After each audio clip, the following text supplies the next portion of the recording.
Come back to जसो English classes. Good evening guys, कैसे हो आप सभी लोग। और हैप्पी जन्माष्टमी आप सभी को अच्छे से सेलिब्रेट करिए कान्हा जी का बर्थडे, और कान्हा जी आपकी सारी विशेष पूरी करें और बहुत अच्छे से जो है सेलिब्रेट करिए इस फेस्टिवल को। तो गाइज आज का हमारा प्रैक्टिस सेट है, सॉरी क्वेश्चन ओपन किया हुआ है मैंने पहले ही। हाँ, तो 78 हमारा क्वेश्चन प्रैक्टिस सेट है, तो देख लेते हैं कि क्या खास है आज के हमारे प्रैक्टिस सेट के अंदर, राइट। तो चलिए गाइस, पहला क्वेश्चन है यहाँ पर, angels are bright still though the brightest fell. तो मैकबेथ की लाइन है ये, who is the brightest referred by Shakespeare in this quote.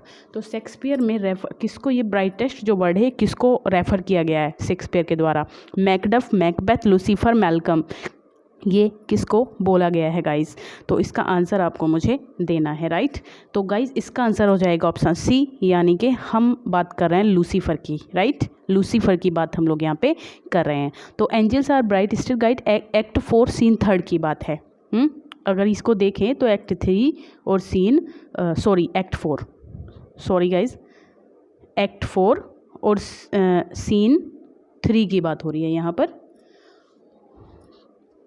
तो आपको पता ही है कि लूसीफर जो एक एंजिल है जिसको बैनिस्ड कर दिया है गॉड के द्वारा, हेवन से बैनिश कर दिया गया है उसको, उसकी जो पावर है, उसकी जो अथॉरिटी है, सब जो है गॉड के द्वारा उसको छीन लिया गया है। तो यही इसमें लूसीफर की बात है, ये एक एंजिल है, ठीक है। विच of the Shakespeare's play had the character robin Goodfellow. तो कौन से प्ले के अंदर रॉबिन है, ये एक फेरी है। तो डी ऑप्शन पे हम लोग रन करेंगे, यानी कि अ मिडसमर नाइट्स ड्रीम। तो अपीयर्स होता है ये विलियम शेक्सपियर के प्ले में, और ये एक फेरी है, ठीक है। नॉन जाना जाता है पक जो फेरी है ना, वो यही है जो रॉबिन गुडफेलो इसका नाम है, और इसको पक बोला गया है इसके अंदर, ठीक है। इसके और कैरेक्टर कौन कौन से हैं, लिजेंडर है, डिमेट्रियस है, हर्मिया है, हेलेना है, ओबेरॉन है, टाइटेनिया, ये सारे के सारे इंपॉर्टेंट कैरेक्टर हैं इसमें। विच ऑफ द माउंटेन्स ऐसे inspired Shakespeare to draw the character of Prospero. ये प्रॉस्पेरो है गाइज, सॉरी, तो ये मिसप्रिंट है यहाँ पे, प्रॉस्पेरो देखें आप इसको, प्रॉस्पेरोज सर्वेंट। तो कौन से प्ले से इंस्पायर्ड, कौन से ऐसे से इंस्पायर्ड होकर के शेक्सपियर ने एक कैरेक्टर को ड्रा किया है, प्रॉस्पेरोज सर्वेंट। तो एडवर्ड द सेकंड या फिर ऑफ द कैनिबल्स। तो बी ऑप्शन होगा गाइज यहाँ पे, ऑफ द कैनिबल्स नाम का इनका जो ऐसे है माउंटेन का, उसी से प्रभावित होकर के इन्होंने ये लिया है कैरेक्टर यहाँ पे। चलिए, टेम्पेस्ट की बात हो रही है, प्रॉस्पेरो कहाँ पे है, द टेम्पेस्ट में। For I am all the subjects that you have which first was my own king. तो कैलिबन, साइकोरेक्स, एरियल या फिर प्रॉस्पेरो। यहाँ पे मैं बता दूँ कि जो यहाँ बात हो रही है वो हो रही है कि इस लाइन को जो है कौन बोलता है टेम्पेस्ट के अंदर, ठीक है। टेम्पेस्ट की ये लाइन है, और for I am all the subjects that you have which first was my on. तो इसमें कौन बोलता है इस बात को, टेम्पेस्ट नाम के इनके प्ले के अंदर। तो कैलिबन इस बात को बोलता है गाइस। सी ऑप्शन पे देखें आप, which first was my own king. तो ये कैलिबन बोलता है इस लाइन को। 1610-11 के आसपास आया था टेम्पेस्ट, मैं बता दूं आपको, 1610 या 11 के आसपास आया था, ठीक है। एक्ट, और ये जो लाइन है बोली है यहाँ पे इन्होंने, तो एक्ट 1 और सीन 2 की बात है। Like a high born maiden in a palace tower soothing her love laden soul in secret hour. तो यहाँ ये लाइन कहाँ की है गाइस, ये आपको बताना है मुझे। और इसमें मतलब किसका जिक्र होता है, किसके बारे में ये लाइन है, किसको डिस्क्राइब करती है ये line. Like a high born maiden in a palace tower soothing her love laden soul in secret hour. तो यहाँ पे बात हो रही है गाइस टू अ स्काईलार्क। तो टू अ स्काईलार्क को ही ये लाइन जो है वो यहाँ पर इसका बताती है, डिस्क्राइब करती है इसको, राइट। तो ये जो है पीबी शैली की टू अ स्काईलार्क नाम की ही पोयम है, 1820 में आई थी। तो टू अ स्काईलार्क जो पोयम थी इनकी पीबी शैली की। और चलिए बस इतना ही जाने। As a poet, contributed a new quality to English literature, a quality of identity, freedom and spiritual audacity. तो यहाँ ये सारी क्वालिटी जो है एज पोएट के रूप में किसने कंट्रीब्यूट की हैं लिटरेचर के अंदर, PB Shelley, Robert Frost, George Herbert या फिर जीएम हॉपकिंस। तो पीबी शैली की बात करेंगे हम यहाँ, ठीक है। सारी चीज़ें जो है पीबी शैली के थ्रू इनको जो किया गया है। What is the rhyme scheme of ode to a skylark. अच्छा, ओड टू अ स्काईलार्क जो कि 1820 में इनकी पोयम आई थी, उसकी राइम स्कीम बतानी है आपको। तो rhyme scheme guys A B B हो जाएगी, A B A B B या फिर ए बी सी। तो यहाँ जो होगा सी ऑप्शन होगा, यानी कि ए बी बी, ठीक है। ए बी बी यानी कि 5 लाइन स्टैंजा की बात हो रही है।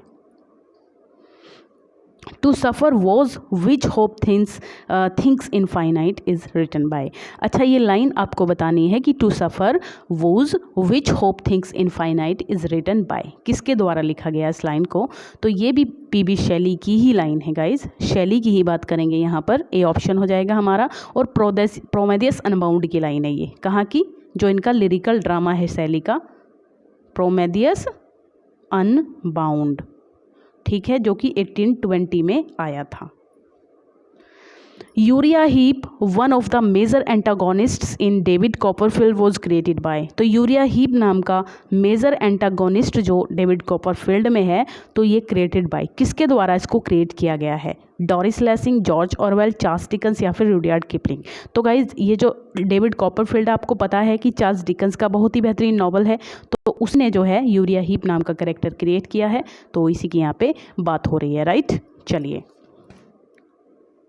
नेक्स्ट क्वेश्चन हमारे पास है, Charles Dickens narrates incidents about treatment of children in the 19th century, orphans, women and exploitation with an autobiographical touch. ऐसा कौन सा नॉवल है जहाँ पर आपको एक ऑटोबायोग्राफिकल टच मिलता है, और वहाँ पे आपको 19th सेंचुरी का नॉवल है, ऑर्फन्स की बात हो रही है, वुमेन की बात हो रही है, एक्सप्लॉयटेशन जहाँ पे दिखाया जा रहा है। तो ये सारी चीज़ें आपको कौन से नॉवल के अंदर मिलती हैं, चार्ल्स डिकन्स के। तो यहाँ भी जो है डेविड कॉपरफील्ड की ही बात हो रही है। डेविड कॉपरफील्ड की गाइस देखें तो ये आपका आई थिंक 1960 या फिर 61 के आसपास इसको आप जानेंगे, ठीक है।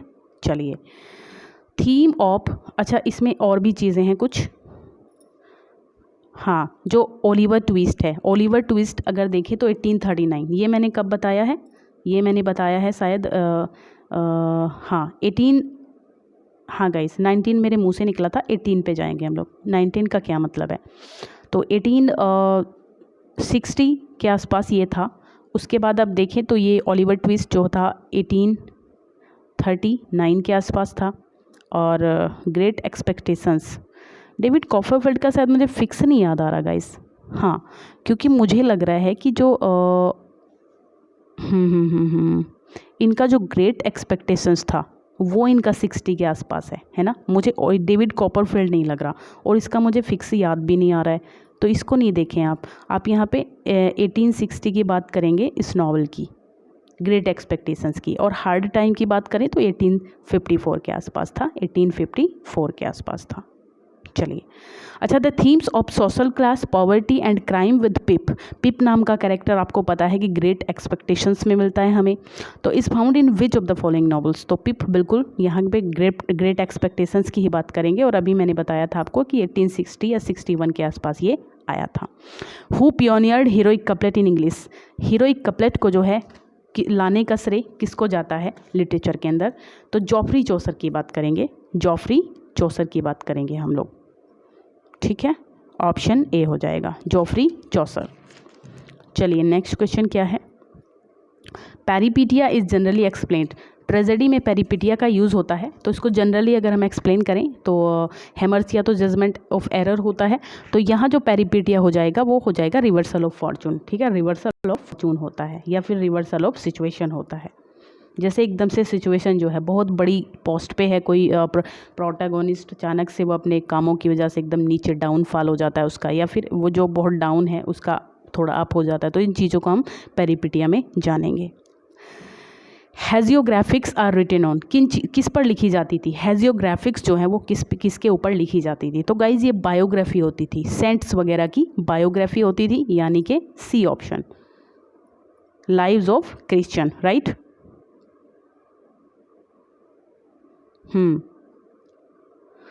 If in a ballad a line or stanza repeated, अगर किसी बैलेड के अंदर एक लाइन या स्टैंजा रिपीट हुआ है but with an addition that advances the story, लेकिन बिना किसी एडिशन के ये स्टोरी को बढ़ा रहा है, एडवांस कर रहा है, तो इट इज़ कॉल्ड, क्या कहा जाएगा इसको, तो इसको कहा जाता है इंक्रीमेंटल रेपिटेशन।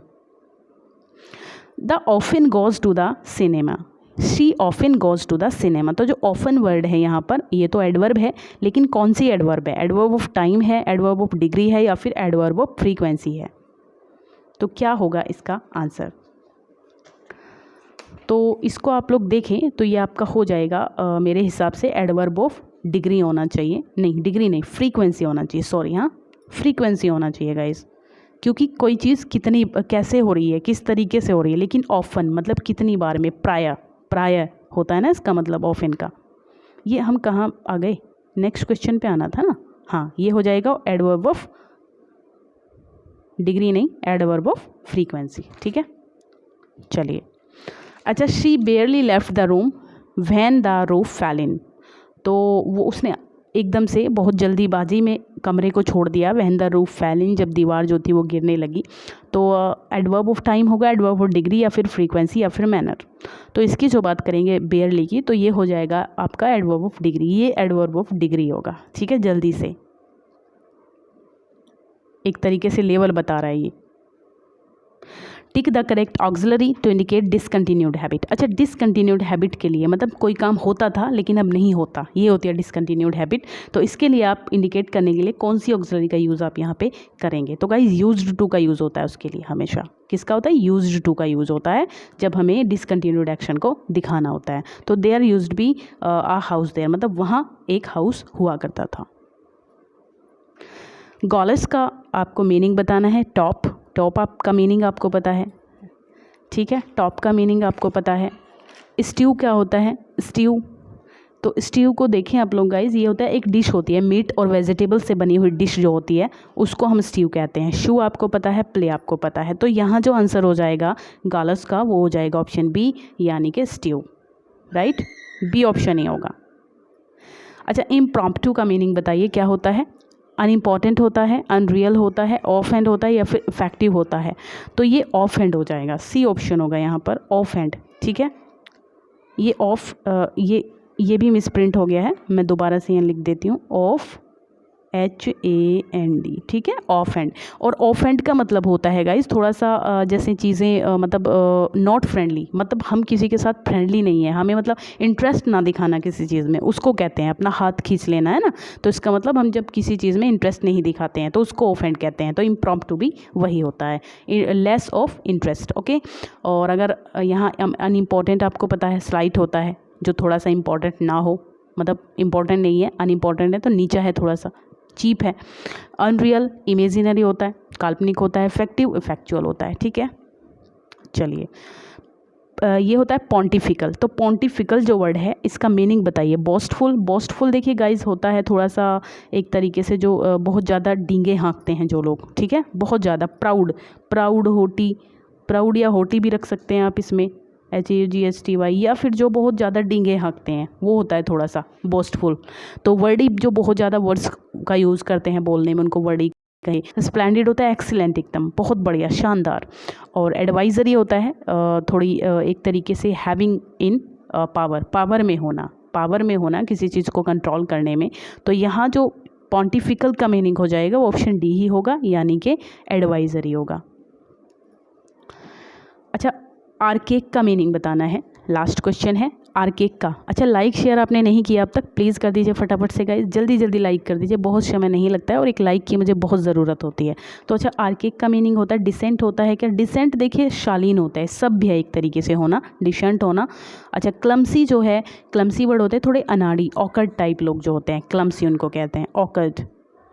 एक तरीके से ऑकर्ड हो जाएगा, AWKWARD, ऑकर्ड हो जाएगा। या फिर आपका डिसेंट जो है वो शालीन कह दीजिए, सभ्य कह दीजिए। मॉडर्न आपको पता है, प्रिमिटिव होता है थोड़ा सा अविकसित होना, है ना, अनडेवलप्ड जिसको कहते हैं, अच्छा, इसका मीनिंग क्या होगा आर्केक का?